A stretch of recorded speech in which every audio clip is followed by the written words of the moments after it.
जय श्री राम। रामायण और रामचरितमानस हमारे पवित्र ग्रंथ हैं।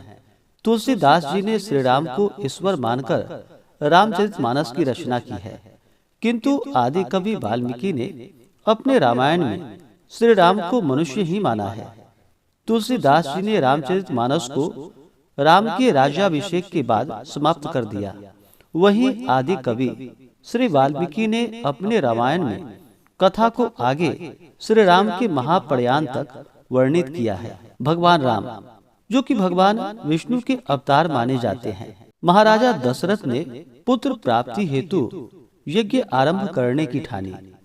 महाराज की आज्ञा अनुसार श्याम कर्ण घोड़ा चतुरंगिनी सेना के साथ छुड़वा दिया गया। महाराज दशरथ ने समस्त मनस्वी, तपस्वी, विद्वान, ऋषि मुनियों तथा वेद विज्ञ प्रखंड पंडितों को यज्ञ संपन्न कराने के लिए बुलावा भेज दिया।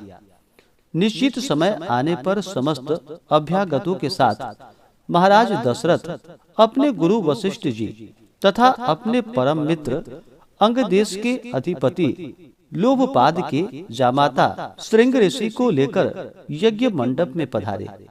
इस प्रकार महान यज्ञ का विधिवत शुभारंभ किया गया। संपूर्ण वातावरण में वेदों की ध्वनि, वेदों की ऋचाओं से उच्च स्वर में पाठ से गूंजने तथा समिधा की सुगंध से महकने लगा। समस्त पंडितों, ब्राह्मणों, ऋषियों आदि को यथोचित धन धान्य, गौ आदि भेंट करके सादर विदा करने के साथ यज्ञ की समाप्ति हुई। राजा दशरथ ने यज्ञ के प्रसाद चरा यानी कि खीर को अपने महल में ले जाकर अपनी तीनों रानियों में वितरित कर दिया। प्रसाद ग्रहण करने के परिणाम स्वरूप तीनों रानियां ने जो कि गर्भ धारण किया। जब चैत्र मास के शुक्ल पक्ष की 9वीं तिथि को पुनर्वसु नक्षत्र में सूर्य, मंगल, शनि, बृहस्पति तथा शुक्र अपने अपने उच्च स्थानों में विराजमान थे, कर्क लग्न का उदय होते ही महाराज दशरथ की बड़ी रानी कौशल्या के गर्भ से एक शिशु का जन्म हुआ, जो कि नीलवर्ण, चुंबकीय आकर्षण वाले, अत्यंत तेजोमय, परम कांतिवान तथा अत्यंत सुंदर था। वह शिशु को देखने वाले देखते ही रह जाते थे। इसके पश्चात शुभ नक्षत्रों और शुभ घड़ी में महारानी केकई के एक तथा तीसरी रानी सुमित्रा के 2 तेजस्वी पुत्रों का जन्म हुआ। संपूर्ण राज्य में आनंद मनाया जाने लगा। महाराज के 4 पुत्रों के जन्म के उल्लास में गंधर्व गान करने लगे तथा अप्सराएं नृत्य करने लगी।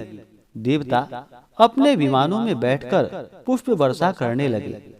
महाराज ने उन्मुक्त हस्त से राजद्वार पर आए भाट, चारण तथा आशीर्वाद देने वाले ब्राह्मणों और याचकों को दान दक्षिणा दी।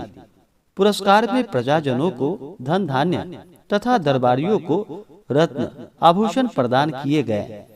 चारों पुत्रों का नामकरण संस्कार महर्षि वशिष्ठ के द्वारा किया गया तथा उनके नाम रामचंद्र, भरत, लक्ष्मण और शत्रुघ्न रखे गए। आयु बढ़ने के साथ ही रामचंद्र गुणों में भी अपने भाइयों से आगे बढ़ने तथा प्रजा में अत्यंत लोकप्रिय होने लगे।